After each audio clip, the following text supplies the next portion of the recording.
Sharing season Senin pagi Biro Keuangan pada hari ini, hari Senin, tanggal 21 April 2025.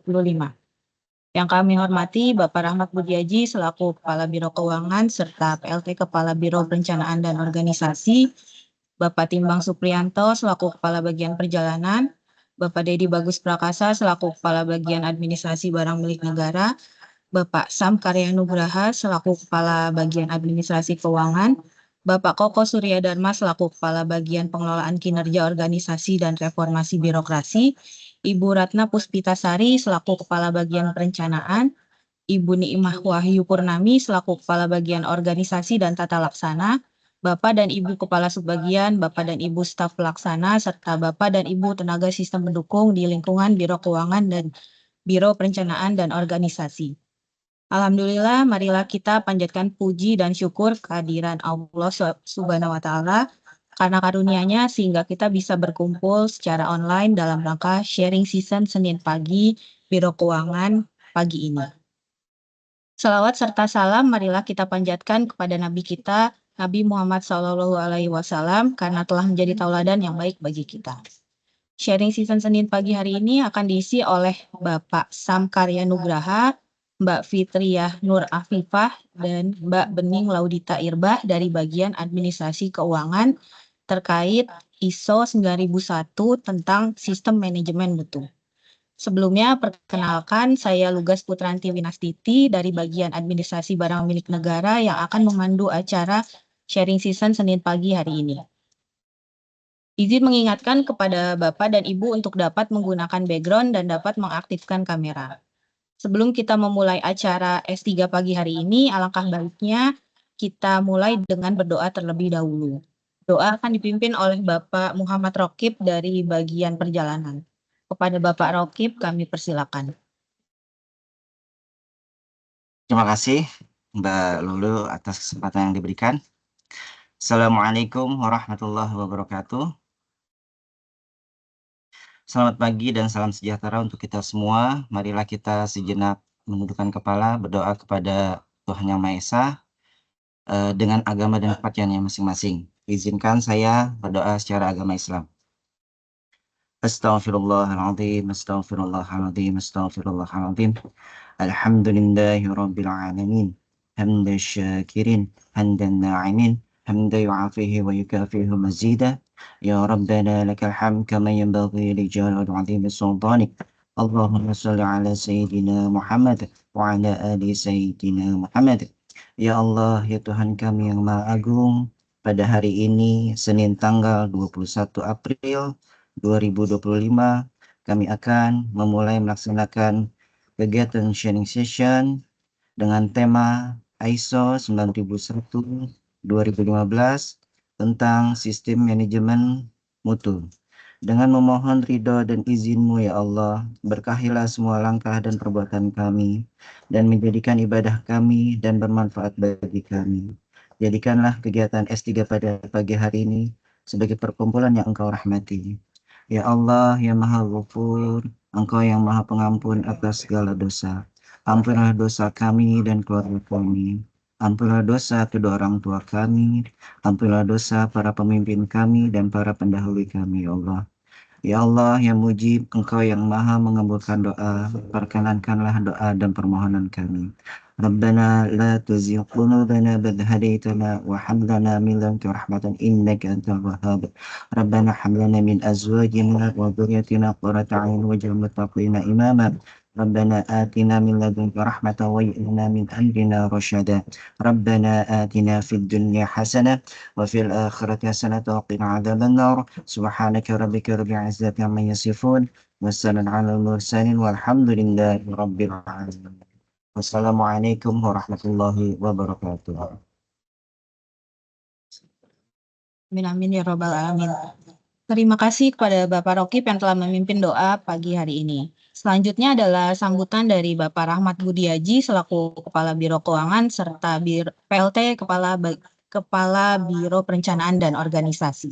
Kepada Bapak Rahmat Budiaji kami persilakan. Terima kasih waktunya Mbak Lukas. Suara saya jelas ya? Jelas Bapak. Baik, Bismillahirrahmanirrahim. Assalamualaikum warahmatullahi wabarakatuh. Selamat pagi dan salam sejahtera untuk kita semua. Yang pertama mungkin kita panjatkan puji syukur pada Allah Subhanahu wa Ta'ala karena nikmatnya pagi ini kita sudah bisa memulai kegiatan S3 pagi.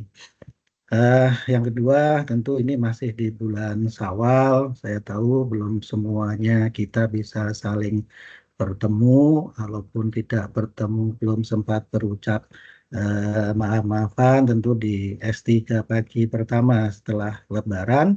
Izinkan saya menyampaikan kepada teman-teman yang beragama Islam dan Muslim, selamat Hari Raya Idul Fitri. Mohon maaf lahir dan batin. Semoga Allah terima amalan ibadah kita selama bulan Ramadan, baik wajib maupun sunnahnya. Dan Allah juga mempertemukan kita dengan bulan Ramadan tahun yang akan datang. Eh, di awal pertemuan ini sebetulnya yang sampai ke saya dari Bu Santi dan kawan-kawan temanya memang tentang bagaimana setelah Lebaran kita tidak menjadi lebih lebaran. Beda ya, lebaran ke lebaran. Karena memang pada saat puasa tentu kita melakukan banyak hal pengendalian diri, terutama makan, minum, nafsu, dan yang lainnya. Sehingga salah satu hasilnya tentu biasanya berat badannya turun. Gitu ya. Mbak Lukas, turun nggak berat badannya? Alhamdulillah turun sih Pak. Alhamdulillah. Moga-moga nambah turunnya ya, bukan nambah beratnya lagi. Ya, Pak. Saya juga turun lebih kurang 3 kilo ya, Alhamdulillah. Walaupun itu bukan bagian dari niatan ya, tapi bonus yang kita dapat ketika menjalankan puasa. Eh, yang kedua tentu ketika kita puasa, hasilnya kalau kita memang mendapatkan manfaat, ya akan lebih baik di dalam hari-hari setelahnya, termasuk hari ini dan ke depan. Cuma kalau lihat dari kehadiran teman-teman ini belum menggembirakan ya. Saat ini 96, padahal kalau digabung dua biro itu sampai dengan 100 lebih ya. Jadi masih ada sekitar 30-an orang nih, kurang lebih 25 sampai 30 orang. Saya minta kepada teman-teman di masing-masing unit bagian, tolong disampaikan pada teman-teman yang belum bisa bergabung, dan terutama ya untuk beberapa pegawai yang mutasi masuk ke Biro Keuangan yang saya tahu ada di perjalanan, ada di administrasi keuangan, juga ada termasuk di administrasi BMN. Kalau di Biro Rensi ada yang masuk nggak di tempat Pak Koko, Wipung atau Mbak Ratna? Ada Pak, teman-teman PKRW hadir. Nah, udah gabung nggak di apa S3 pagi ini? Siapa?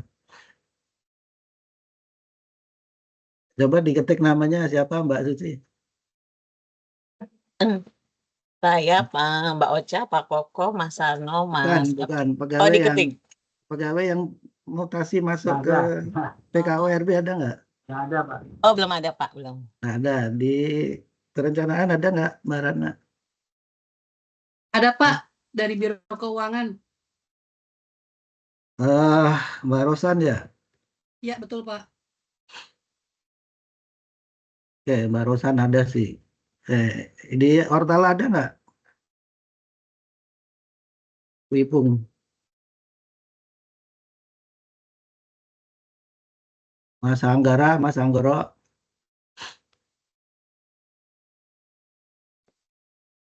Ya, ini Izin ada, Pak.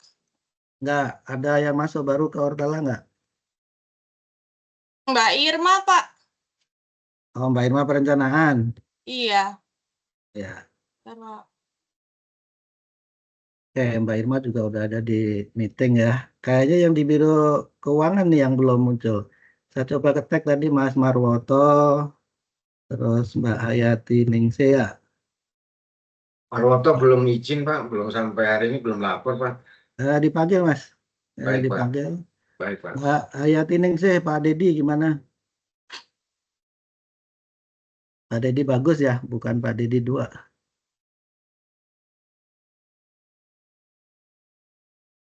Pak Dedinya ada nggak?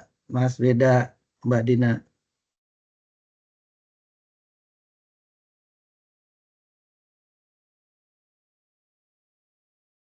Mas Beda, Mas Weda ada di MS Team-nya ada. Mbak Hayati ada Pak di ruangan Pak. Diajari dikasih tahu Mbak Dina untuk ikuti kegiatan kita di S3 pagi karena buat saya banyak tujuan ya yang bisa difasilitasi dengan forum S3 pagi ini.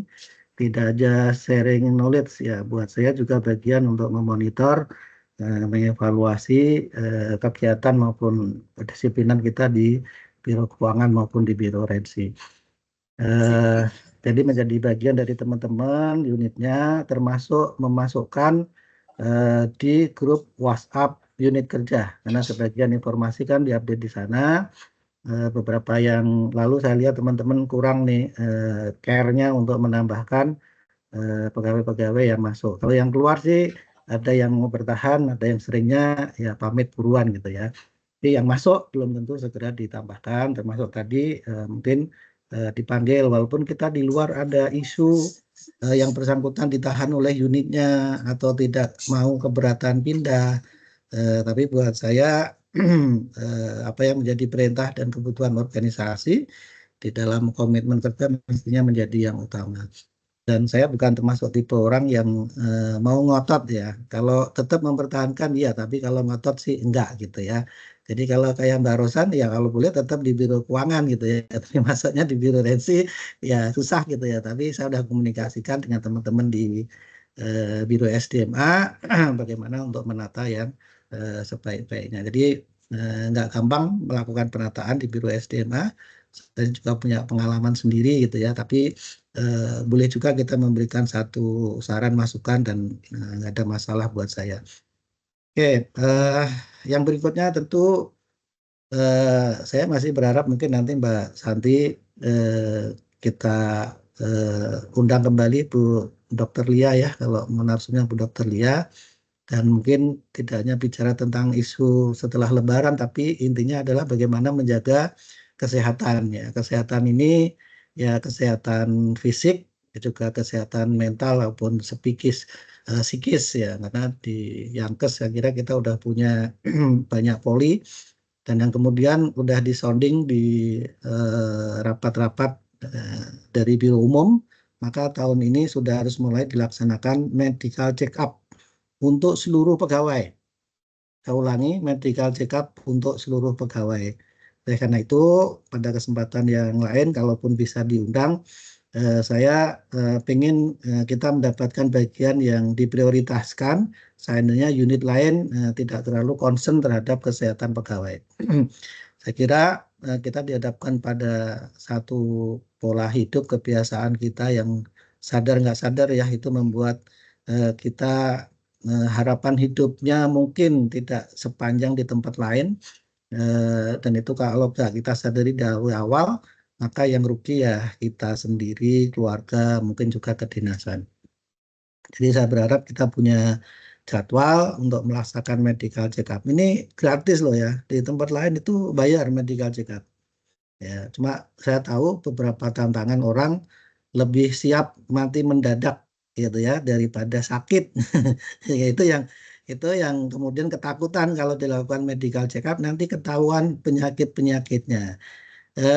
Saya syukurin aja, saya dari kecil dari SD sebetulnya sampai saat ini hidup dengan penyakit ya. Jadi berdamai dengan dirinya sendiri, berdamai dengan penyakit. Saya kira beberapa penyakit itu mungkin memang dari tadi saya katakan satu kebiasaan, bisa juga yang sifatnya generatif, turunan dan sebagainya. Dan kalau kita bisa mengidentifikasi, mencegah, menjaga kesehatan itu tentu lebih baik daripada mengobati. Dan itu salah satu mindset yang saya merubah, mencoba menekankan pada waktu jadi Kepala Biro SDMA dan membawahi bagian pelayanan kesehatan. Jadi ada program promotif ya, ada program untuk kita lebih banyak menjaga kesehatan dibanding mengobati. Yang berikutnya tentu kita sudah melewati triwulan pertama tahun 2025 ini dan sudah waktunya kita memang melaksanakan MONEF baik di Biro Keuangan maupun di Biro Rensi. Biro Keuangan sudah kita lakukan dan tentu ada hasil evaluasi yang harus ditindaklanjuti, apakah dengan penyesuaian perubahan maupun penetapan kegiatan baru berdasarkan hasil yang kita capai di triwulan pertama. Terima kasih pada teman-teman, terutama melalui ZI ya, yang sudah mengakomodasi kegiatan dan melaksanakan kegiatan itu. Yang berikutnya untuk kegiatan hari ini ya, jadi sama semenjak saya naik jadi biro di SDMA, maka saya melihat resiko-resiko yang selama ini kita hadapi, keluhan-keluhan dari pelanggan maupun anggota yang kita terima, terutama di rapat-rapat BURT, itu akan menjadi concern ya, akan menjadi concern dan salah satu usaha saya untuk kita bersama mengatasi itu adalah dengan memperbaiki layanan itu menjadi suatu layanan yang bermutu dan standar. Oleh karena itu, salah satu kriteria adalah sertifikasi ISO 9001-2015 yang pada intinya adalah melihat proses bisnis yang sesuai dengan standar mutunya dan kemudian bagaimana kita menjaga dan selalu meningkatkan mutu yang sudah ada. Ini pekerjaan yang tidak mudah dan tidak murah menurut saya. Sehingga ketika menentukan unit mana yang akan dilakukan sertifikasi pun harus pandai-pandai untuk tidak merasa kecewa di belakang hari atau berat melaksanakan ya. Alhamdulillah ketika di Biro SDMA bagian Yankes itu saya kira unit kerja kedua ya setelah PKA 3N untuk ada sertifikasi ISO dan setelah itu di Biro SDMA Pak Asep juga sama mindsetnya melaksanakan kegiatan ISO untuk di Biro SDMA. Kemudian kita inspektorat dan seterusnya. Jadi ini bukan hanya sekedar sertifikasi, kita dapat sertifikat ya pengakuan dari pihak yang melakukan audit, tapi ini bagian dari komitmen dan mindset kita semua untuk selalu membangun proses bisnis sesuai standar dan memberikan layanan yang terbaik. Pelajaran ini real, nanti Pak Sam dan kawan-kawan yang akan menyampaikan dan sebetulnya tidak berhenti di bagian administrasi keuangan ya, masih ada 5 bagian sekarang, bagian perjalanan, bagian ADM BMN, PKORB, Ortala, dan perencanaan untuk mencoba membangun proses bisnis yang dijaga kualitas mutunya. Yang kedua tentu ada risiko lain ya, terutama kalau kita yang di Biro Keuangan yaitu tentang fraud atau kerugian negara dari aspek keuangan. Oleh karena itu sebetulnya salah satu yang harus dilanjutkan kemudian adalah itu yang terkait dengan anti penyuapan atau gratifikasi, sebagaimana kalau di inspektorat yang sudah dilaksanakan. Itu akan menjadi target di Biro Keuangan, mungkin tahun ini pembangunan internal, kalau tahun depan mau disertifikasi, saya kira itu menjadi bagian yang harus sudah kita rencanakan. Terima kasih ke teman-teman di ADMQ, Pak Sam dan kawan-kawan atas perjuangan ya untuk mendapatkan sertifikasi ini. Saya kira itu bukan perjuangan sehari dua hari, bahkan berbulan-bulan, dan saya kira setelah lahir ini tidak sekali dapat sertifikat untuk seumur hidup ya, tapi ada waktu daluarsonya sekitar 3 tahun, dan di antara itu memang kita akan evaluasi dan lakukan sertifikasi kembali. Moga-moga ini juga menjadi salah satu jalan untuk teman-teman di area ZI. Coba kalau kita mau replikasi unit mana berikutnya yang siap untuk dilakukan sertifikasi. So, dari saya itu pengantarnya Mbak Lukas, makasih. Kita ikuti nanti sampai dengan selesai. Assalamualaikum warahmatullahi wabarakatuh. Waalaikumsalam warahmatullahi wabarakatuh. Terima kasih Bapak atas sambutan pembukanya. Mungkin seperti yang sudah disampaikan sebelumnya, S3 pagi hari ini akan diisi oleh Bapak Sam, Mbak Fitri, dan Mbak Bening perihal ISO 9001 Sistem Manajemen Mutu. Tanpa tunggu lama lagi, mungkin langsung saja masuk ke dalam sesi pemaparan. Kepada Bapak Sam, Mbak Fitri, dan Mbak Bening, kami persilakan. Siap, terima kasih Mbak Lukas. Bismillahirrahmanirrahim. Assalamualaikum warahmatullahi wabarakatuh.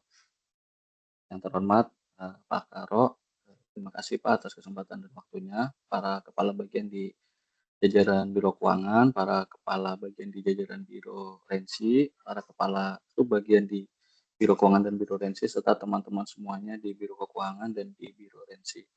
Terima kasih atas waktu dan kesempatannya yang diberikan kepada kita di tim ISO di administrasi keuangan. Sebetulnya tim ISO ada banyak di kita. Ini juga nanti disampaikan ya pentingnya memilih tim untuk menunjang keberhasilan mencapai ISO. Cuman kalau semuanya nanti kurang efektif, maka kita volunteering 3 orang aja yang akan sharing di dalam kegiatan S3 pagi terkait ISO 9001/2015 yang dilakukan oleh teman-teman di administrasi keuangan. Nah, pertama-tama tadi juga disampaikan oleh Pak Karo, saya juga minal aidin ya, menyampaikan minal aidin wal faizin, mohon maaf lahir dan batin, taqabbalallahu minna wa minkum, syamana wa syamakum. Semoga Allah juga menerima amal ibadah kita selama bulan Ramadan, menyehatkan kita sehingga kita ketemu lagi di bulan Ramadan tahun depan.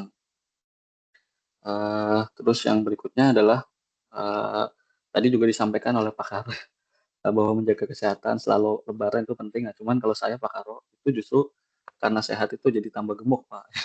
Kalau pas meriang saya turun terus berat badannya, dan alhamdulillah di kesempatan lebaran karena puasa mungkin metabolisme tubuh saya membaik, saya justru nambah berat badannya gitu, alhamdulillah.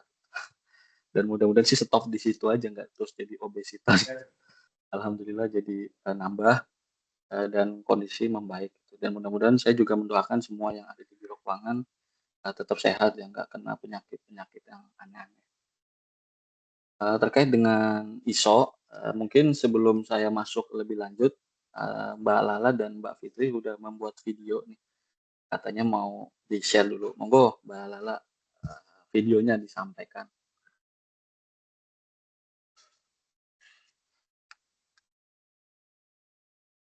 Suaranya belum kedengeran nih.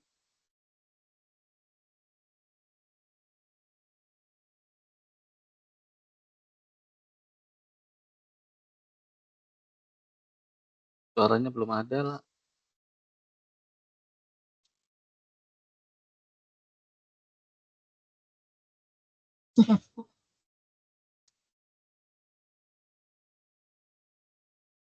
Ada.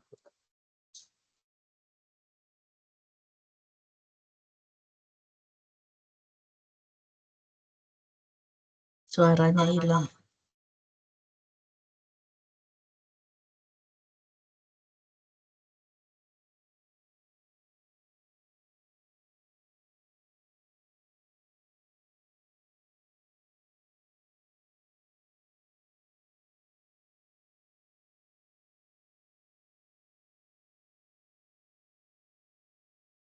Ya oke, suaranya nggak kedengeran ya.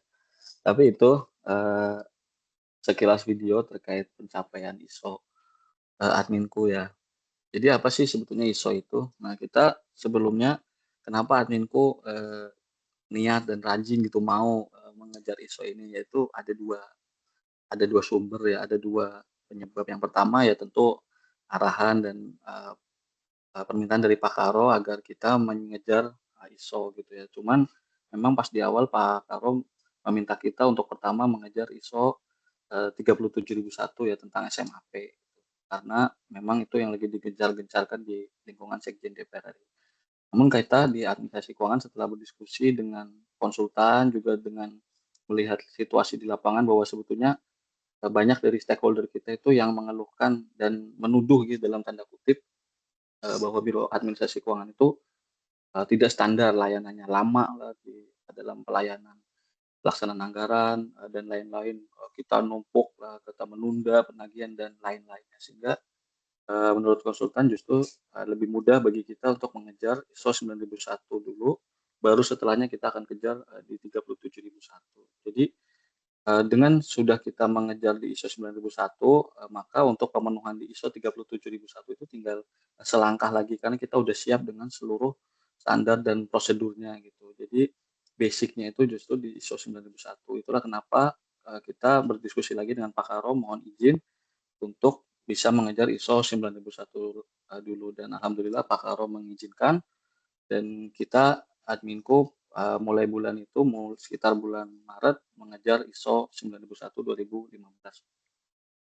Jadi apa itu ISO 9001/2015? Ya intinya sih kita memberikan kerangka kerja dan panduan lah untuk memastikan bahwa produk atau layanan yang kita berikan itu sesuai standar gitu intinya, sesuai kebutuhan pelanggan, tidak melanggar hukum. Ada banyak klausulnya dari klausul 4 sampai klausul 10 nanti akan dijelaskan oleh Mbak Lala ya. Tapi kita juga nggak pengen ISO ini juga nggak ingin kita kerja cuma sesuai prosedur tapi nggak mencapai apa yang diinginkan oleh stakeholder dan apa yang diharapkan dari efisiensi dan efektivitas. Jadi ISO itu kita bikin panduan atau mendapatkan ada panduan, menyiapkan sesuai kebutuhan itu sesuai standar layanan dan tentu tetap memperhatikan kebutuhan dari stakeholder serta efektivitas dan efisiensi. Next.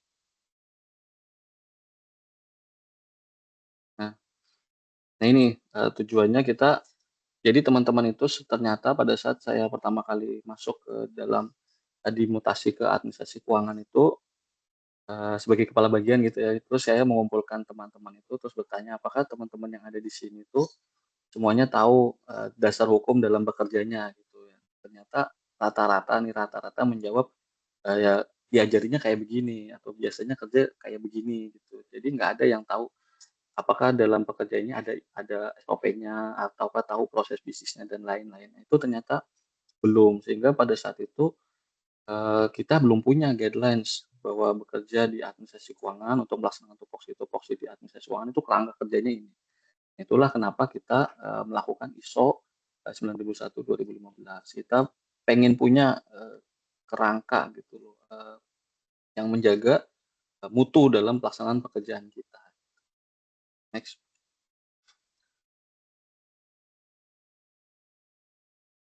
Nah, langkah-langkahnya pada saat itu begitu kita mengetahui hal itu, kita meng-hire ya konsultan. Nah, ini juga poin pentingnya adalah memilih konsultan yang baik gitu ya, yang emang berpengalaman. Dan kita di situ memilih konsultan jebolan-jebolan dari Sukovindo gitu ya, yang udah tahu gitu, apa-apa aja yang penting untuk diperhatikan dalam mencapai ISO 9001/2015. Setelah itu kita melakukan kick off meeting untuk menentukan metodologi dan rencana kerja. Untuk mencapai ISO 9001 ini apa aja sih yang harus kita kerjakan, yang harus kita kejar.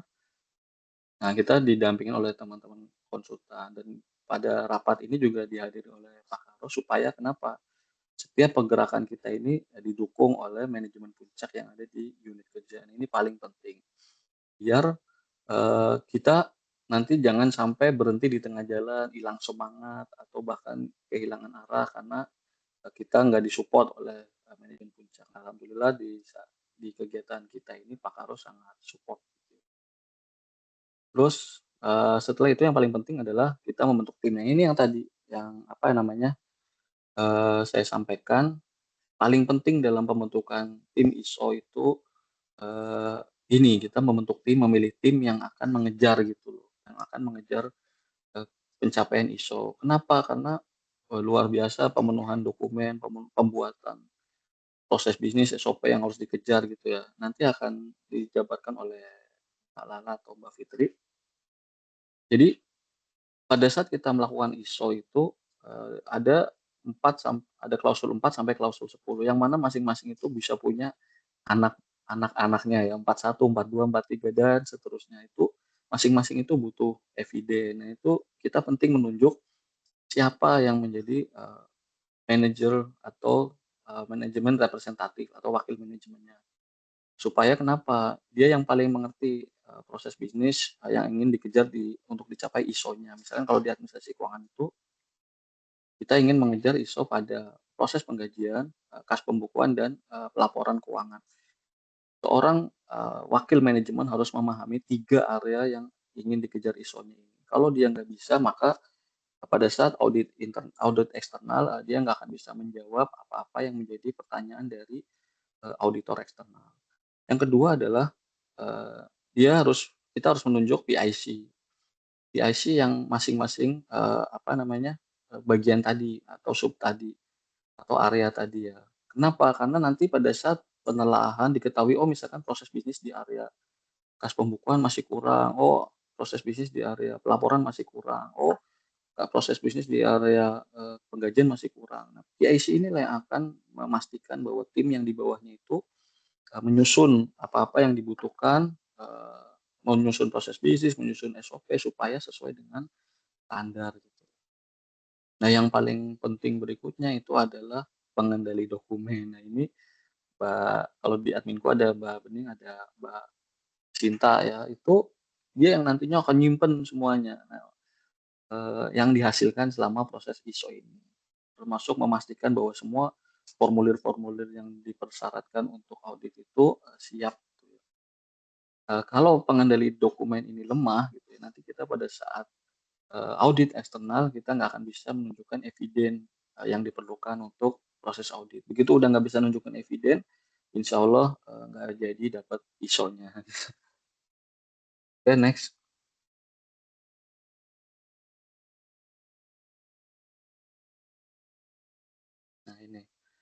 Nah ini yang dibuat yang pertama kali PR besarnya begitu kita ketemu konsultan adalah kami melakukan gap analisis gitu ya. Dari situ baru kita mengetahui oh ya lupanya banyak sekali prosedur yang ada di kami itu, yang ada di administrasi keuangan itu belum tersedia probisnya dan SOP-nya gitu. Sehingga pada saat kita ISO itu kalau nggak salah kita membuat sekitar 22 SOP baru ataupun updating SOP gitu.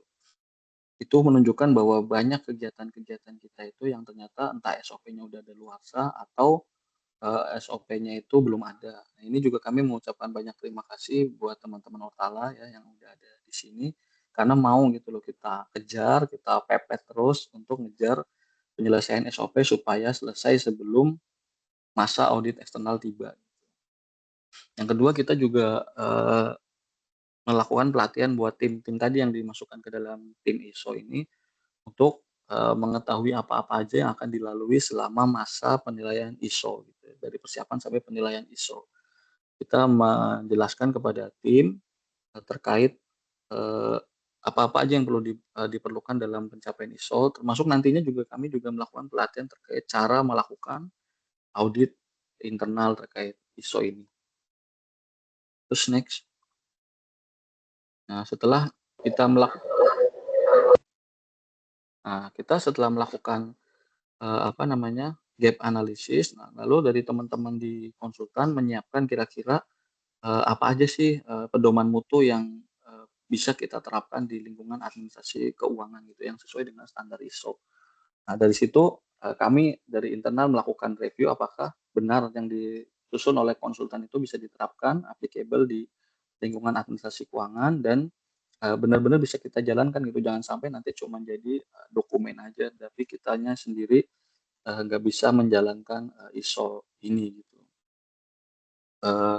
Selanjutnya baru dari situ kita diberikan waktu oleh konsultan untuk menyiapkan formulir dan mulai menjalankan selama 1 bulan. Waktu itu samplingnya adalah 1 bulan untuk menjalankan apakah pedoman atau SMM ini bisa kita terapkan dan alhamdulillah dalam proses penerapannya kita administrasi keuangan bisa menerapkan pedoman mutu yang udah disiapkan. Tentu pedoman mutu yang disajikan sama teman-teman konsultan juga kita sesuaikan ya supaya sesuai dengan proses bisnis di internal dan supaya sesuai dengan kekhususan dari DPR RI itu sendiri.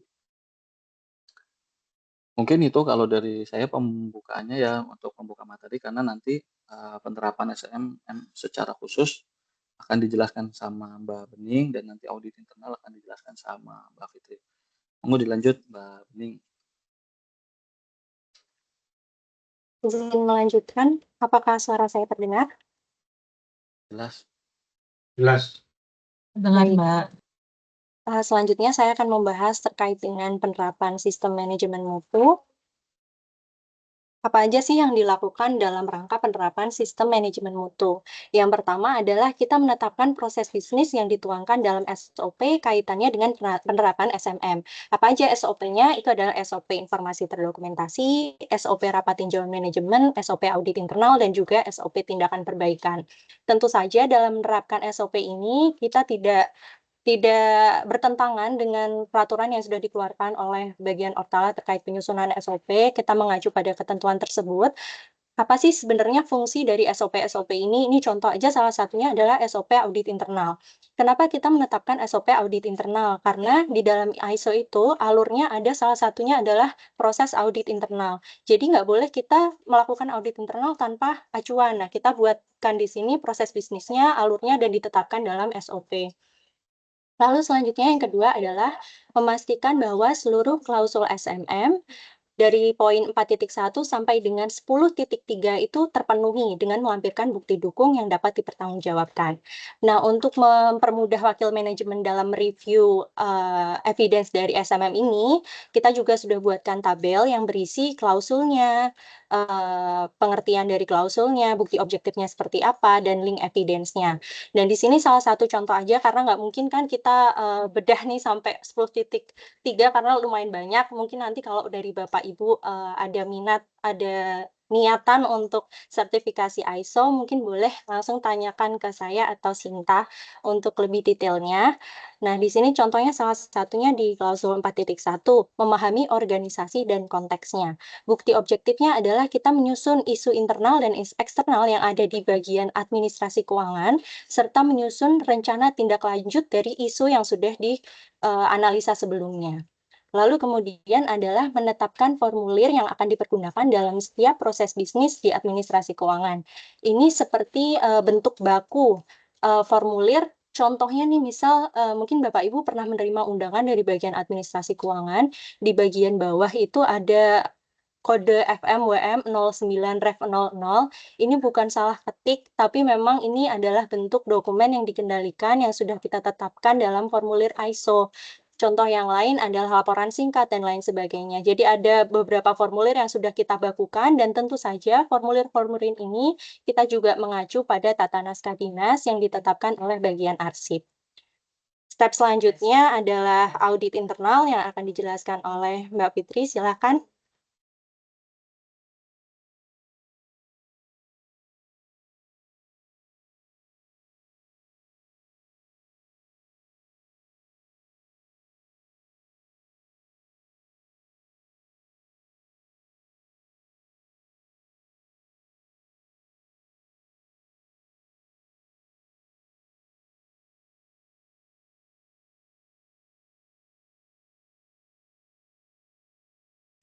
Mohon maaf, Mbak Fitrinya sedang ada terkendala dengan headset. Mohon ditunggu sebentar ya, Bapak Ibu.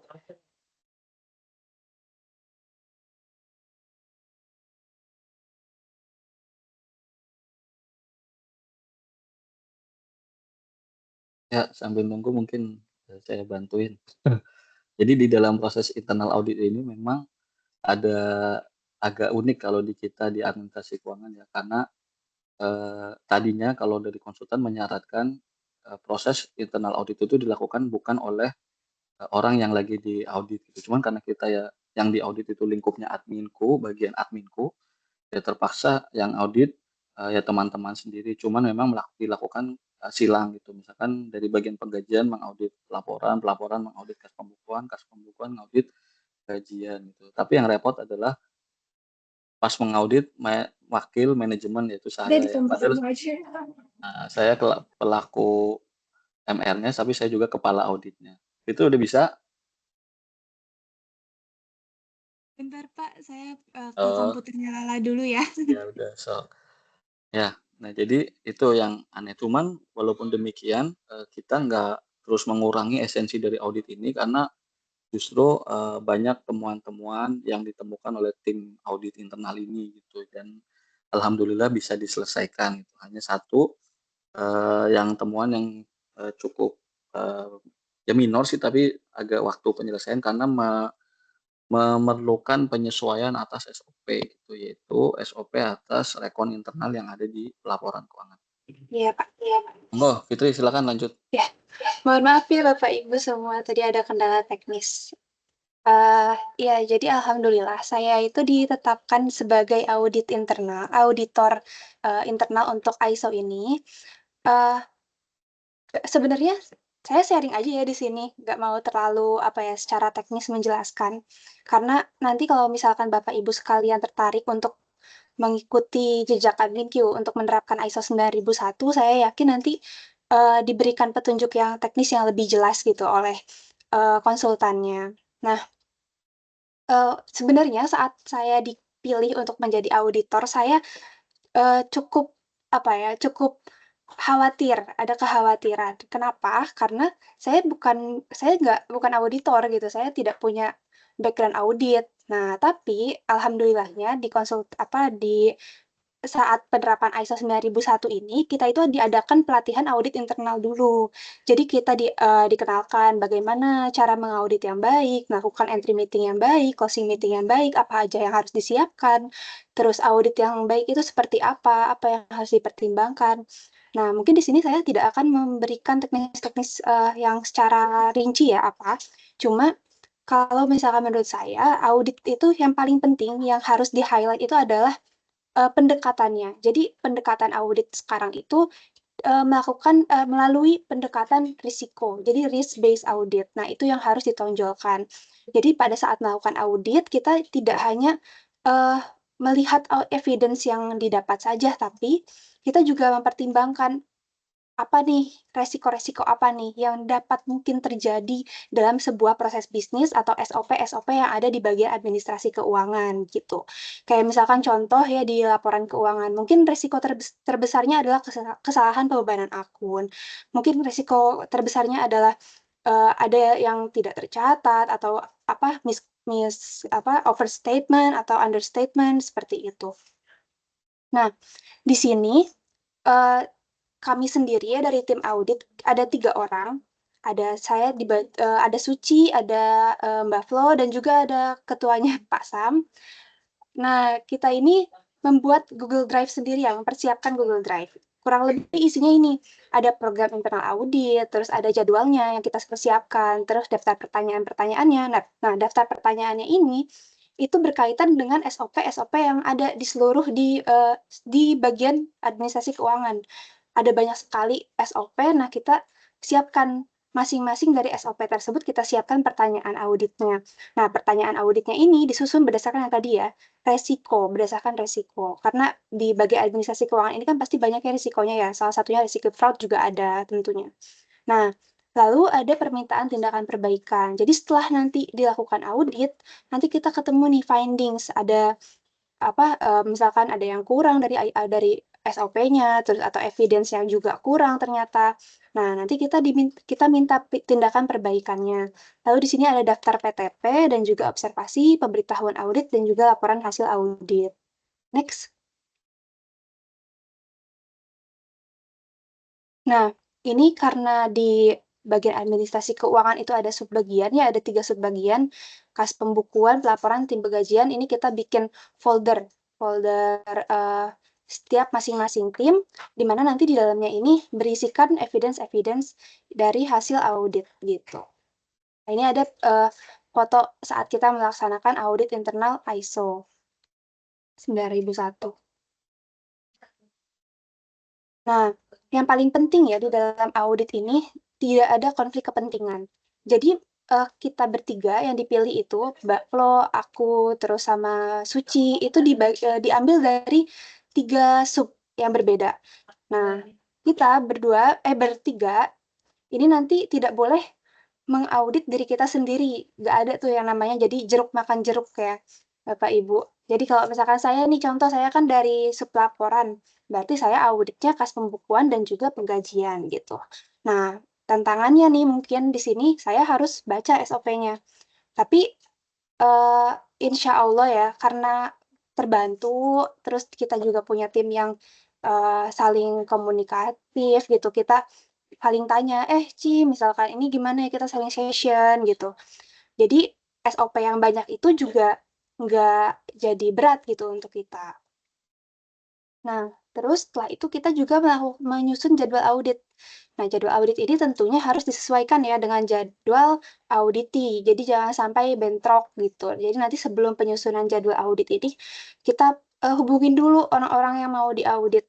Apakah berkenan, apakah bisa, seperti itu.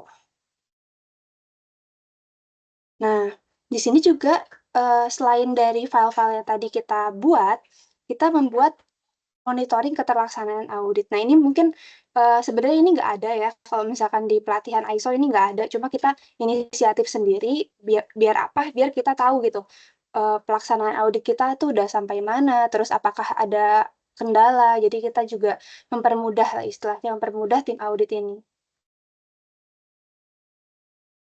Nah, setelah itu kita melakukan tindakan koreksi audit internal. Tadi udah sempat saya singgung ya. Nanti kalau misalkan sudah ada findings, terus nanti kita berikan rekomendasi, nanti ada tindakan perbaikan dari tim auditi. Kalau misalkan sudah ada dilakukan tindakan perbaikan, nanti kita berikan kesimpulan bahwa auditnya itu sudah sesuai gitu, hasilnya sudah oke. Ini tinjauan manajemen, ini yang terakhir sih sebenarnya. Jadi setelah auditnya itu selesai, lalu kita lakukan rapat tinjauan manajemen. Nah, ini tinjauan manajemen ini dilakukan untuk meninjau hasil implementasi sistem manajemen mutu di bagian administrasi keuangan. Nah, sebenarnya ini tadi sempat disinggung ya sama Pak Sam. Jadi auditnya itu ada dua, audit internal sama audit eksternal.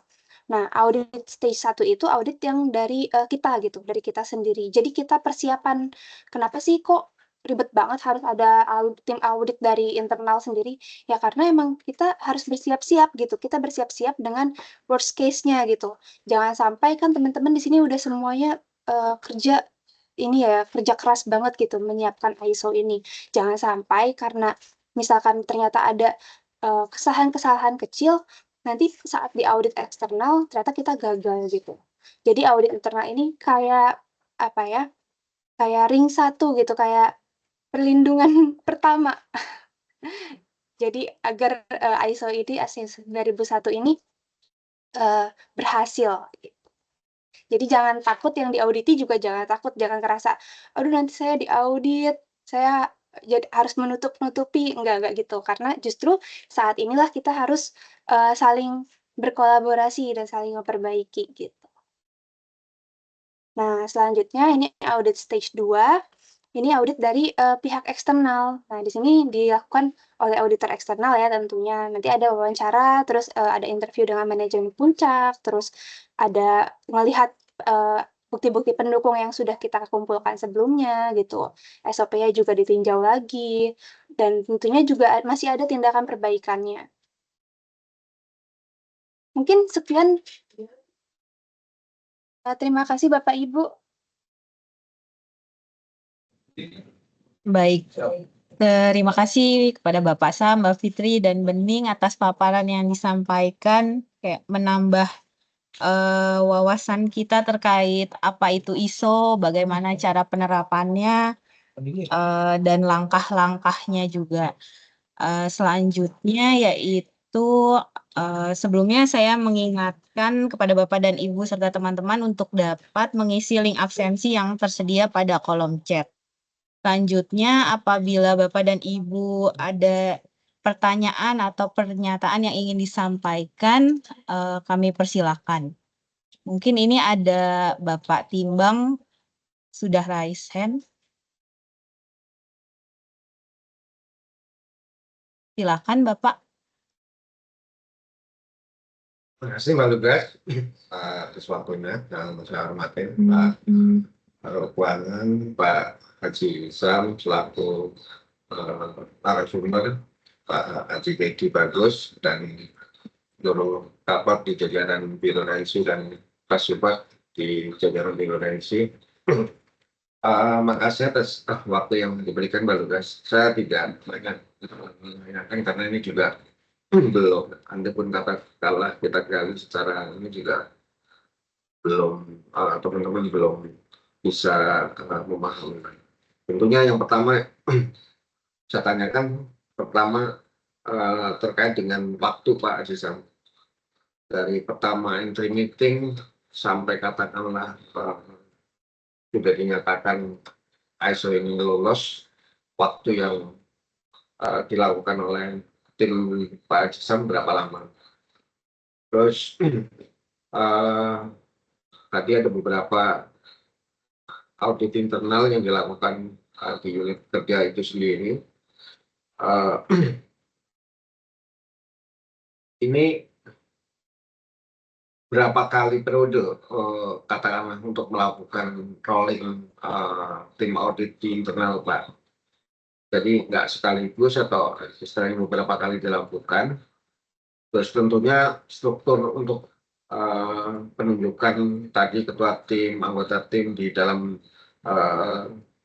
tim audit internal sendiri juga kan ada kriteria-kriteria. Tidak mungkin Mbak Fitri langsung ditetapkan jadi ketua tim karena kan ada kriteria yang harus terpenuhi. Ya minimal penguasaan materi dan latar belakang juga mempengaruhi juga. Yang ketiga terkait dengan SOP. Yang tadi disampaikan Pak Jisam dan narasumber Mbak Fitri itu lebih banyak SOP kita harus kita lakukan penelaahan ataupun kajian yang mana katakanlah ini sudah tidak berlaku lagi ataupun sudah tidak sesuai dengan struktur organisasi yang ada. Tentunya kita juga secepatnya harus melakukan pembaharuan revisi SOP yang ada di unit kerja. Karena setahun ini sudah dijalan oleh Pak Karo, tentunya saya juga sudah menyiapkan anggaran untuk tahun 2026 juga untuk ISO di bagian perjalanan. Yang berikutnya tentunya Biro Perjalanan Biro Keuangan dalam hal ini yang setelah Pak Jisam, tentunya yang kedua nanti saya akan mungkin di unit saya akan dituntut untuk melakukan kegiatan ISO yang berikutnya. Mungkin beberapa pertanyaan terkait dengan langkah-langkah tadi. Yang pertama SOP, terus kalian mengenai waktu, terus berapa kali untuk melakukan audit internal di internal itu sendiri, karena tidak mungkin audit aktif untuk masuk ke lingkungan itu, jadi semacam audit namun uji coba di internal. Makasih Mbak Lukas, waktu saya diberikan ke Mbak Lukas. Baik Bapak, untuk Pak Sam, Mbak Bening dan Mbak Fitri, apa bisa dijawab atau dikumpulkan terlebih dahulu pertanyaan? Langsung aja kali ya biar ini. Baik Pak. Ya, makasih Pak Timbang atas pertanyaannya. Yang pertama terkait waktu ya, sejak mulai sampai dengan kita dapat ISO itu emang ya lama Pak. Jadi kita kalau nggak salah mulai bulan Maret ya, itu udah mulai dari penunjukan konsultan, terus gap analisis, terus juga kick off meeting dan lain-lain, itu sekitaran dari sejak bulan Maret gitu ya, udah ngobrol-ngobrolnya itu. Sampai dapat di sekitaran bulan Oktober atau November gitu. Memang saya juga nyampaikan kepada tim ya, dan juga kepada konsultan bahwa target dari Pak Karo adalah sekali uji kita dapat, gitu. Jadi langsung bilang kepada konsultan, kita pengen sekali uji langsung dapat ISO. Nah, terus dari situ kita tarik mundur gitu dengan tadi, makanya kenapa untuk sampel dalam penerapan itu kita hanya di 1-2 bulan aja. Jadi sejak kita udah nyiapin ISO-nya sampai ke kita di audit eksternal itu cuman 1-2 bulan gitu. Itu udah merupakan waktu yang cukup sih buat si auditor eksternal untuk melihat. Makanya nanti di tahun ini kita akan ada istilahnya namanya surveillance gitu ya, untuk melihat apakah ISO yang udah dilakukan itu diterapkan gitu oleh kita gitu. Jadi jangan cuma tadi dapat doang terus udah nggak diterapkan ISO. Itulah kenapa mungkin kalau Bapak dan Ibu semua lihat dokumen-dokumen yang sumbernya dari administrasi keuangan itu tadi udah ditunjukkan Lala ada kode-kode nomor dokumen. Itu menunjukkan bahwa semua format dokumen itu udah sesuai standar ISO. Yang kedua terkait persiapan audit internal, ya emang tadi Pak ini emang ada PR pada saat kita melakukan audit ya, kalau lingkupnya bagian gitu ya. Lain kalau lingkupnya biro, misalkan yang di ISO adalah biro, kita bisa tuker-tukeran bagian. Tapi karena lingkupnya bagian yang di ISO, maka ya yang audit teman-teman sendiri akhirnya, cuman ya tadi cross section gitu. Jadi dari misalkan kalau di perjalanan bisa dalam negeri ngecek luar negeri ngecek dalam negeri, ngecek dan seterusnya gitu diputar. Kalau masalah penunjukannya, ya kita memang ya akhirnya aku pakai semacam maksa dalam tanda kutip ya, maksa Fitri, maksa Flo dan maksa Suci untuk jadi tim audit gitu. Karena yang lain para PIC dengan tim-tim pendampingnya itu udah menjadi apa namanya penyiap gitu, penyiap untuk prosedur-prosedur bisnisnya. Namun demikian ketika kita pilih itu teman-teman itu yang juga yang punya potensi atau mengerti di lingkungannya masing-masing. Kayak misalnya Fitri karena dia analis di tempatnya, Suci karena di penggajian juga hafal, terus Flo juga ngerti soal di kas pembukuan. Itu juga rekomendasi dari masing-masing PIC. Melatihnya cuman 2 hari, Pak. Jadi sekali latihan dalam tempo 2 hari, dilatihlah sama para konsultan itu tentang cara melakukan audit internal. Cuman memang enaknya adalah kita juga punya audit internal juga ada ada ISO-nya, Pak. Jadi ISO 9011 kalau nggak salah itu tentang audit internal. Jadi udah ada step-stepnya yang harus dikerjakan pada saat melakukan audit internal ini. Jadi teman-teman yang ada di tim audit juga nggak terlalu ngawur atau nggak terlalu ngabang ngarang gitu enggak gitu. Dan kita juga menjadi ketua timnya akhirnya karena yang nggak ada lagi gitu. Siapa lagi ketua timnya? Udah nggak ada kasubag-kasubakan di adminku. Jadi ketua tim langsung dihandle ke kepala bagian. Pun yang jadi ininya, yang jadi apa namanya wakil manajemennya udah nggak bisa lagi, mau nggak mau saya juga sebagai kepala bagian jadi wakil manajemen. Karena masing-masing itu masing-masing kasubag kalau di tempat saya ini sekarang di adminku belum sampai pada taraf misalkan mengerti, saling mengerti. Nah ini mungkin jadi PR buat kita semua ya bahwa satu sub itu jangan terus cuman tahu kerjaannya sub doang gitu, tapi juga harus mulai tahu kerjaan teman-temannya supaya ya kayak gini, begitu ada permintaan, begitu ada masalah di temannya kita bisa saling support, saling bantu untuk ngasih solusi. Terus terkait pemeriksaan SOP, pertanyaan yang ketiga adalah itu Pak gap analisis Pak, banyak banget kita di awal itu yang lama justru kita melakukan gap analisis gitu. Jadi apa-apa aja apa namanya SOP yang kita miliki yang belum punya, bahkan ini sampai dengan sekarang ini masih berjalan nih Pak, kita melakukan gap analisis terus dengan mengikuti perkembangan nih. Kayak dengan ini misalkan kita udah menggunakan digital gitu, terus kita jadi tahu Wamuka setelah kasbon ini jadi masih berjalan ini bahwa ternyata SOP yang kemarin udah kita buat terkait kasbon itu harus kita update dengan penggunaan digital dalam proses kasbon. Nah itu yang agak lama dan butuh kesiapan dan apa ya istilahnya keseriusan dari teman-teman di bagian gitu, karena ya akan nyusun SOP sebanyak itu dan kita udah janjian dulu dengan teman-teman di Ortala gitu minta bantuan terkait kecepatan kita untuk mengesahkan SOP sebelum waktunya audit eksternal datang. Nah, kita juga dibantu sama teman-teman Ortala untuk melihat daftar SOP yang kita miliki, terus apa-apa aja yang perlu diupdate dan sebagainya. Itu ya kita sangat berterima kasih lah kepada Mbak Pung dengan jajaran terkait pemeriksaan SOP yang ada di administrasi keuangan. Mungkin itu Pak Timbang untuk mungkin Lala atau Fitri ada tambahan monggo. Lala kayaknya punya jadwalnya, timeline-nya ya.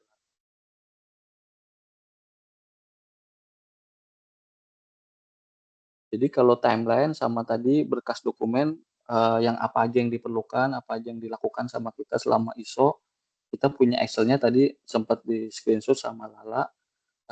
Bagian lain yang mau melakukan ISO udah tinggal ngelihat aja dari situ, terus melihat apakah cocok, perlu diperbaiki sebagian mananya, seperti apa, udah enak banget lah, udah komplit sampai ke formulir yang kita buat ya. Mungkin Lala atau Fitri bisa tunjukin tadi timeline sama berkas-berkas yang kita siapkan selama proses ISO.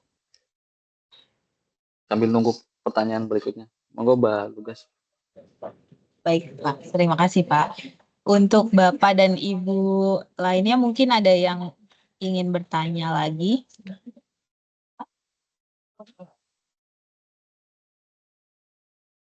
Nah ini Pak, jadi udah mulai geraknya di Mei, tapi kita udah cari-cari konsultan yang ngobrol dan lain-lain itu udah sejak Maretan kalau nggak salah.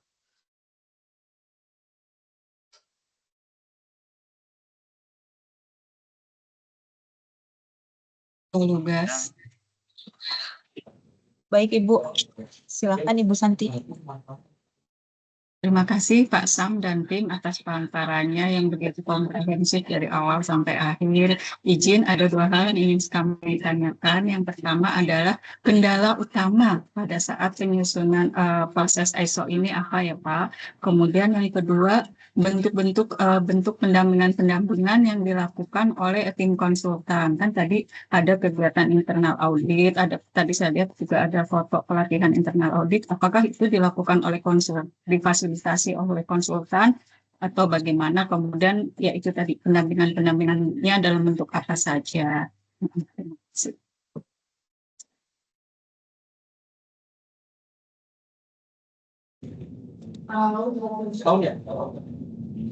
Baik Bu. Monggo, ada lagi atau langsung Mbak Lulu? Mungkin langsung dulu kali ya Pak. Ya. Fitri atau Lala mau jawab nggak? Monggo Pak Sam. Ya, jadi kalau kendala saat proses ISO ya pertama aku sangat bersyukur alhamdulillah ya dapat bonus demografi di administrasi keuangan itu ya. Isinya anak-anak muda, talenta berbakat ya. Bahkan semuanya itu mau gitu loh. Kita bahkan bikin tagline baru gitu ya, adminku level up, unstoppable together gitu ya. Jadi untuk apa ya, bahwa menunjukkan emang kita tuh niat gitu loh. Emang untuk bisa mencapai itu emang kita harus punya tujuan bersama ya. Kita di adminku tuh melihat bahwa semua orang pada saat itu sering menyerang kita gitu ya, menyudutkan kita terkait lambatnya proses lah atau ketidakjelasan proses gitu. Nah itu diingatkan kepada teman-teman sehingga teman-teman itu punya mimpi yang bersama bahwa kita punya proses yang terstandar sehingga semua orang tahu bahwa proses yang kita lakukan itu emang udah sesuai ketentuan. Jadi kalau dibalikin ke pertanyaan apa kendala utamanya ya kita timnya yang mau bareng-bareng ngejar bareng ISO ini karena kalau 1-2 orang yang ngerjakan insya Allah keteteran gitu, insya Allah nggak kuat gitu. Ini harus bareng-bareng gitu. Bayangin aja nih, mungkin bisa di-scroll nih dari atas ke bawah ya. Lah, dari klausul 41 nih kita lihat ke bawah tuh sebanyak itu yang harus disiapkan terus lah. Atau siapa ini ya? Ke bawah sampai klausul 7, terus 8, 9, 10 bahkan persiapan dokumennya. Nah, berbagai formulir ini harus kita siapin semua dan kita lakukan gitu loh. Ini semua tuh udah ada penilaiannya. Oh melakukan contoh kalau ngajuin atau melakukan perbaikan, contoh kalau ngajukan rapat, contoh kalau melakukan pemeriksaan atas tagihan dan lain-lain itu ada semua gitu. Jadi kesulitan utamanya adalah kita menggerakkan SDM di lingkungan itu mau semuanya bareng-bareng ngejar ini gitu, ngejar ISO ini. Dan yang berikutnya adalah menemukan orang yang pas untuk duduk sebagai tim dalam ISO ini itu paling sulit sih. Begitu itu udah kita lakukan, ya semuanya udah tinggal berjalan ngikutin panduan atau arahan dari konsultan gitu. Yang kedua, pertanyaan apa bentuk pendampingan oleh konsultan? Mulai dari kita pelatihan terkait awareness tadi yang meningkatkan awareness yang ada pada tim dan ada pada teman-teman di ruangan sampai ke pelatihan pada saat kita melakukan audit internal itu semuanya didampingin oleh konsultan. Termasuk yang sulit di atas ini ya terkait dari bentuk-bentuk dokumen dari klausul 4.1 sampai 10.3 sampai berbagai dokumen-dokumen formulir yang sesuai dengan standar ISO ini semuanya itu kita diajarin gitu ya, dibantu, dikasih review, kita lihat, kita sampaikan ke mereka, mereka ngasih masukan, ngasih koreksi, walaupun nggak mutlak karena keputusannya tetap diserahkan ke kita karena kita yang paling tahu kondisi di lapangan, jadi bukan konsultan memang ngasih guidelines atau arahan gitu. Jadi penting untuk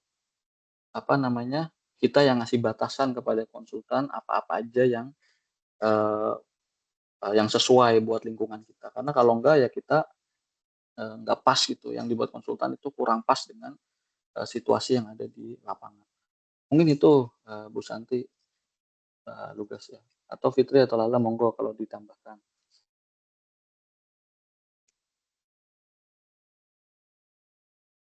Baik Pak, terima kasih Pak. Bagaimana Bu Santi, ada yang ingin ditanggapi? Terima kasih cukup. Terima kasih Bu. Mungkin selanjutnya ada yang raise hand dari Pak Weda. Kepada Pak Weda, silakan. Ya, terima kasih Mbak Lugas. Kedengeran ya suara saya ya? Terdengar jelas Pak. Baik, siap. Ya, makasih Pak. Ya, terima kasih Pak Sam dan tim ya yang sudah sharing ya terkait dengan ISO 9001/2015 ini terkait penjaminan mutu. Dari saya mungkin hanya 2 pertanyaan ya. Yang pertama itu terkait dengan apa sih yang Pak Sam dan tim rasakan dampaknya ya, yang paling signifikan setelah dapat sertifikasi ini Pak Sam. Itu yang pertama. Dan yang kedua mungkin tadi ya, apa sih yang dilakukan oleh tim ADMQ untuk menjamin bahwa ISO ini tetap dapat berjalan Pak Sam. Jadi nggak cuma hanya pemenuhan supaya kita dapat ISO-nya ya, tapi memang ini sudah menjadi daily activity dari teman-teman di ADMQ. Apakah memang setelah dapat ISO untuk kemudian akan ada bisa dibilang kayak monef secara berkala ya, untuk memastikan bahwa di internal itu tetap dilaksanakan terkait dengan hal-hal yang yang sudah dilaksanakan untuk kemarin mendapatkan ISO yang 9001 itu. Mungkin dari saya itu saja pertanyaannya. Terima kasih. Baik Pak Weda, mungkin bisa dijawab oleh Pak Sam, Mbak Fitri, Mbak Lala. Siap. Terima kasih Pak Weda. Ya. Pertanyaannya cukup berat ya. Pak Sam, yang paling signifikan setelah dapat ISO ya. Yang pertama kita adanya pengakuan dari eksternal bahwa apa-apa yang sudah dilakukan dari administrasi keuangan itu sudah dilakukan sesuai standar prosedur, standar operating prosedur yang berlaku gitu, yang sesuai gitu. Kita dapat gitu loh jaminan sudah dinilai gitu. Itu menjadi apa ya istilahnya penguat buat stakeholder kita ya yang selama ini meragukan bahwa apa-apa yang kita lakukan itu istilahnya dalam tanda kutip kurang sesuai gitu atau lambat lah dan lain-lain. Kita punya jaminan mutunya bahwa yang kita kerjakan ini sesuai dengan prosedur gitu. Itu yang paling utama dan paling besar yang kita rasakan gitu, yang memang kita butuhkan gitu. Percayaan publik yang waktu itu dirasakan memang masih cukup rendah gitu ya. Terbukti dengan beberapa sangkaan gitu atau misalkan atau apa istilahnya tuduhan lah dalam tanda kutip bahwa kami melambat-lambatkan prosedur atau melambat-lambatkan proses gitu ya. Dengan adanya ini tuh kita istilahnya dalam tanda kutip menunjukkan lah bahwa yang kami lakukan ini udah sesuai prosedur, mengedepankan efektivitas, efisiensi sesuai dengan kaidah hukum gitu loh intinya. Itu yang paling utama sih kita rasakan ke eksternalnya. Ke internalnya kita jadi punya guideline lah bahwa yang selama ini teman-teman itu pada nggak tahu bahwa sebetulnya di proses-proses ini ada SOP, sekarang pada jadi tahu lah ini ada loh SOP-nya kegiatan ini, jadi hati-hati gitu. Amankan diri agar bekerja sesuai dengan SOP gitu. Itu terus menerus diulang-ulangi kepada teman-teman supaya bekerja itu lebih baik gitu. Memang dirasa belum cukup dengan adanya ISO ini aja. Akhirnya kita terus siapkan sistem informasinya supaya kita juga bisa lihat bahwa yang udah dituangkan dalam SOP ini kita tuangkan dalam sistem informasi, dan apabila ada SOP yang kurang pas kita nanti akan sesuaikan kembali. Itu untuk semakin menguatkan bahwa apa-apa yang kita lakukan itu sudah, atau bahasa yang sering digaungkan oleh Pak Karo adalah tidak lagi bergantung pada sinten dari kepada sistem. Itu sih dampak yang paling signifikan dan kita harapkannya. Nah, yang kedua apa yang dilakukan agar ISO ini tetap diimplementasi ya. Ya itu tadi, ada beberapa dokumen yang udah kita siapkan. Nah, dokumen-dokumen itu kita jadikan pegangan untuk semua proses kita ya. Misalkan kalau mau ngerevisi berarti dokumennya seperti ini, yang harus dilengkapin adalah ini. Kalau mau melakukan rapat, dokumen yang disiapkan adalah ini, yang harus disiapkan dokumennya ini, dan lain-lain gitu. Nah terus, apa namanya, selain dokumen-dokumen itu, kami atau dengan para PIC itu istilahnya itu melakukan rapat monitoring, secara rutin gitu ya. Walaupun belakangan ini memang, karena berbagai kesibukan itu agak ada yang tertunda gitu loh, rapat untuk melakukan evaluasi terkait apa-apa aja yang, sedang dilakukan, apa yang akan dilakukan, dan apa yang menjadi kendala dan problem gitu. Itu, terjadi rapat secara rutin antara kepala bagian dengan, para PIC gitu. Nanti mungkin, dokumen yang kita punya bisa di-share ya, kalau diminta gitu, pada saat kita melakukan, rapat. Jadi dalam ISO ini juga ada istilahnya itu, rapat tinjauan perbaikan gitu. Jadi pada saat setiap rapat itu harus punya, apa sih tindak lanjut yang perlu dilakukan dan apakah tindak lanjut itu sudah diselesaikan atau belum gitu. Nah itu yang, ya kita gunakan dalam pelaksanaan tugas sehari-hari. Sehingga, apa namanya, kerjaan-kerjaan kita itu, semuanya itu istilahnya itu ada track record-nya, ada ada buktinya, ada evidennya. ISO ini kan lebih kepada, mengerjakan apa yang dituliskan dan menuliskan apa yang dikerjakan. Itu sih, paling, utamanya gitu. Nah ini dokumen seperti ini yang nantinya jadi eviden buat, proses pelaksanaan kita di day to day operation. Mungkin itu Pak Weda, jawabannya mudah-mudahan cukup menjawab gitu. Lala, Fitri monggo kalau mau nambahin.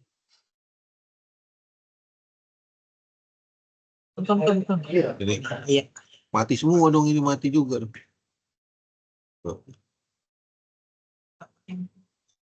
Oke. Baik, mungkin untuk Bapak dan Ibu lainnya ada yang ingin ditanyakan lagi?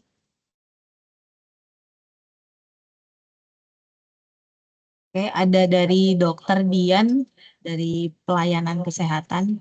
Kepada Ibu Dokter Dian, dipersilakan. Ya, baik. Terima kasih untuk kesempatannya. Yang saya hormati Pak Rahmat Budi Aji, juga Bapak Ibu semua di acara ini. Baik, langsung saja terkait dengan pertanyaan pelaksanaan ISO. Kami dari Yankes rencananya memang kita juga akan mengikuti lagi survei atau penilaian ISO. Sebenarnya dari Yankes sendiri kita sudah mengikuti penilaian ISO itu di masa sebelum COVID. Nah, kemudian kita tertunda sehingga kita putuskan untuk saat ini kita akan mengulang lagi dari awal gitu. Nah, kemarin tuh sempat kita ditawarkan untuk ISO-nya mau pakai standar yang nasional yang pelabelannya melalui KAN gitu ya, KAN, atau yang internasional. Nah, yang ingin saya tanyakan adalah kalau yang di keuangan yang digunakan itu standar-standar yang menggunakan KAN atau standar yang internasional gitu. Barangkali ada informasi lebih lanjut karena kemarin hanya saya dapat informasi sebenarnya sama aja prinsipnya gitu ya penilaiannya, hanya satu nanti stempelnya dari KAN, yang satunya dari luar gitu. Mungkin itu saja. Terima kasih. Terima kasih Ibu. Mungkin Pak Sam bisa di. Ya, terima kasih ya, dokter. Jadi kayak kalau dari kami kayaknya pakai yang lokal Bu, yang dari KAN ya. Cuman memang penilaiannya kan sama istilahnya, standarnya itu standar International Standardization Organization gitu, ISO juga gitu. Kan ada beberapa penyedia yang memang bisa memberikan ISO ini ya, termasuk Sukovindo. Nah, kami yang melakukan penilaian langsung dari Sukovindonya, tapi bukan dari karena ini ininya gitu, sertifikat ISO-nya gitu. Cuman ya memang ada dua-duanya, baik dari KAN-nya maupun dari IAF-nya gitu ya. Mungkin itu Bu Dokter.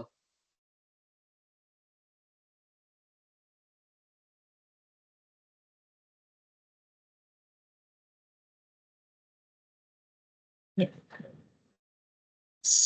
Sudah menjawab ya Ibu? Ya sudah Mbak, terima kasih. Mungkin selanjutnya, apakah masih ada yang ingin ditanyakan oleh Bapak dan Ibu? Oke, mengingat sudah lewat dari jam 9, sebelum saya menutup acara S3 pagi hari ini, sebelumnya ada post-test dari area 1 terkait materi hari ini. Untuk pelaksanaannya akan dijelaskan oleh Mbak Fitri.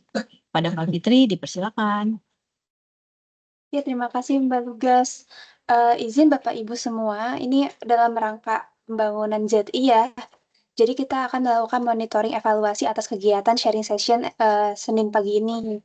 Nah, mohon untuk Bapak Ibu semua untuk login di Kahoot, buka website Kahoot, lalu mengisi PIN Kahoot berikut. Di sini nanti akan ada 5 pertanyaan, nggak akan susah-susah, cuma membahas tentang materi yang tadi disampaikan oleh Narsum. Terus sebelum melakukan pelaksanaan kuis ini atau post-test ini, mohon Bapak Ibu untuk melakukan pengisian namanya dengan nama asli ya, jangan nama samaran atau nama singkatan, karena nanti akan ada poin dan ada reward untuk peserta yang nilainya bagus gitu.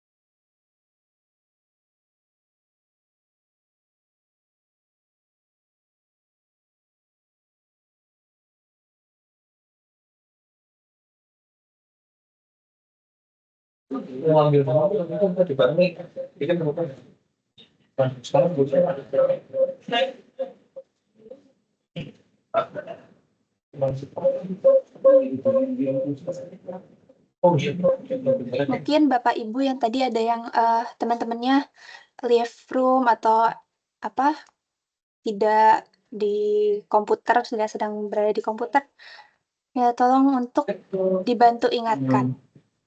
Kita trial dulu ya.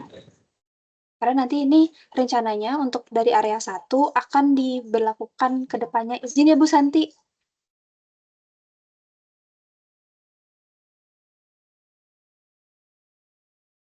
Ya, lanjut Mbak Fitri. Ya, jadi nanti hari ini kita coba untuk melakukan post-test ini. Nanti kita juga akan melakukan evaluasi.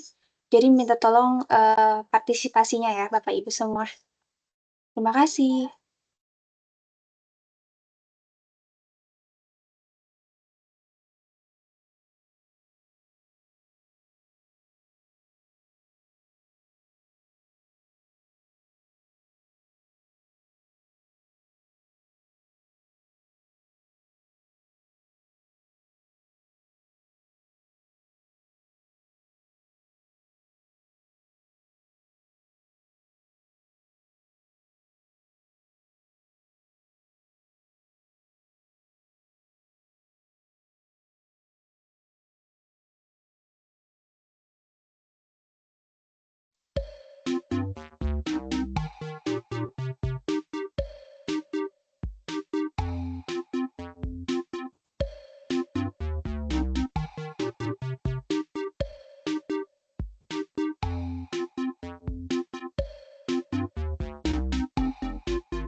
Ditunggu 1 menit lagi ya Bapak Ibu.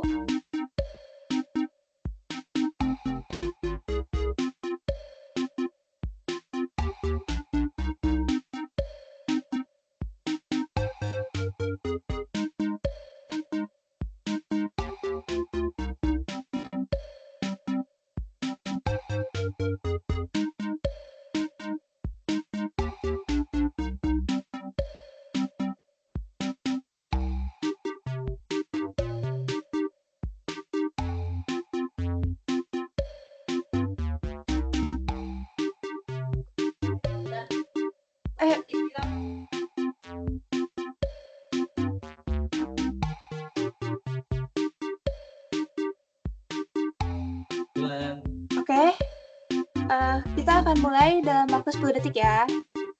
10, 9, 8, 7, 6, 5, 4, 3, 2, 1. Mohon bantuannya Mbak Ida.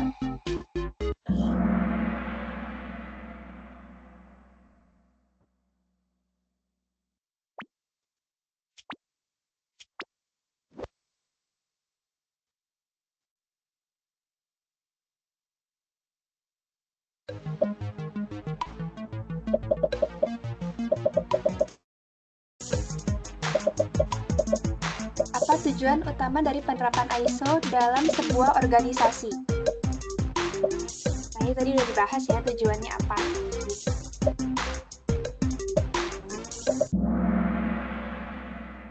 Wah, ini masih ada yang ada yang jawab meningkatkan keuntungan perusahaan. Bukan ya Bapak Ibu. Ini meningkatkan kepuasan pelanggan melalui sistem manajemen mutu. Next question. Tapi udah rata-rata udah bener nih semuanya, berarti memperhatikan ya. Alhamdulillah. Lanjut.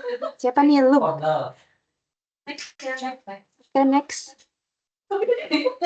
Berikut ini yang termasuk dalam susunan tim ISO 9001 adalah kecuali. Tadi udah dijelasin. Ini sih gampang nih.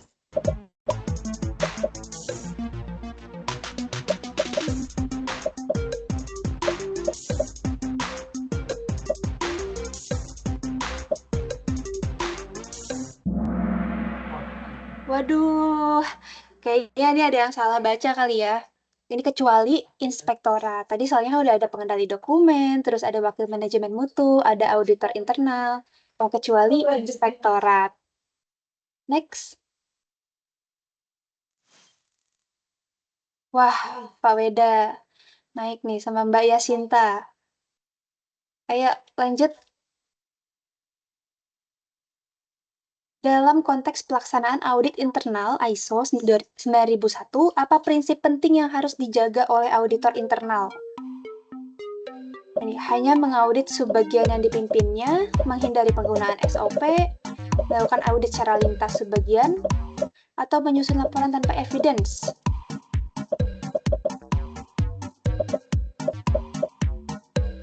Ini gampang nih harusnya. Harusnya di sini 100 semua. Wah, hanya mengaudit sebagian yang dipimpinnya. Jangan ini. Berarti ini masih ada yang salah ya. Kalau misalkan auditor internal itu jangan mengaudit sebagian yang dipimpinnya. Nanti ada konflik kepentingan di situ. Jadi yang jawabannya benar yang oranye. Next. Wah, Mbak Lugas masih memimpin Pak Weda sama Mbak Yasinta. Next. Apa yang paling tepat mencerminkan peran auditor internal dalam sistem manajemen mutu? ISO 9001.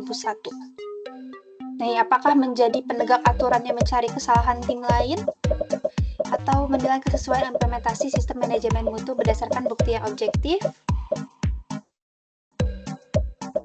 Atau memberikan sanksi?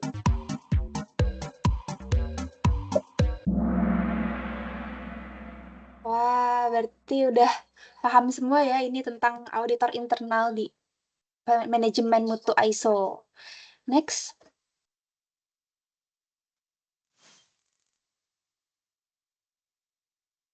Selanjutnya, pertanyaan terakhir. Dalam penerapan ISO, apa tindakan yang harus dilakukan organisasi setelah SOP baru disahkan? Nah, ini apakah harus dievaluasi dulu oleh auditor eksternal? Apakah harus diintegrasikan dulu ke pelatihan internal dan memastikan pemahaman melalui simulasi? Atau menyebarkan SOP dan mengasumsikan seluruh pegawai sudah memahami isinya? Atau menugaskan satu pegawai? Berarti ini ada yang masih terjebak. Jadi, setelah SOP disahkan, itu perlu dilakukan pengintegrasian SOP ke pelatihan internal dan memastikan pemahaman SOP tersebut ke unit kerja. Next.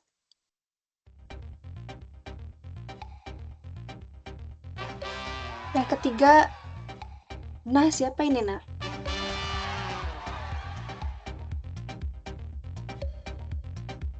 Nanti Aku. siapa? Oh, Bratna ya. Oke, nanti ini kalau misalkan nama-namanya ini nanti kita akan tuliskan poin ya. Nanti ada sistem reward di sharing session ini. Terima kasih Bapak Ibu atas partisipasinya.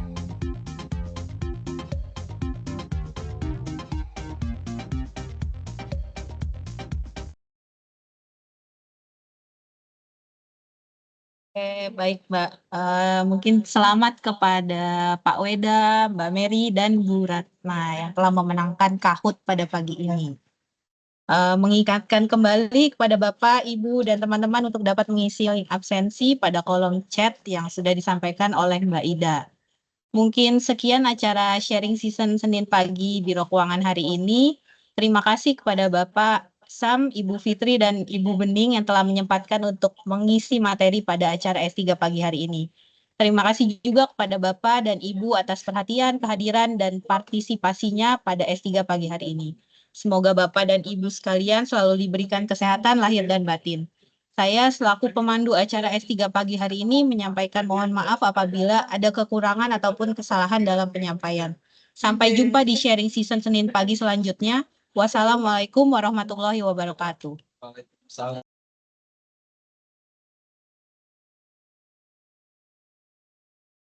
Terima kasih Bapak Ibu semuanya. Mohon maaf ya apabila ada salah-salah kata dari narasumber hari ini. Terima kasih. Terima kasih semuanya. Izin live ya Bapak dan Ibu.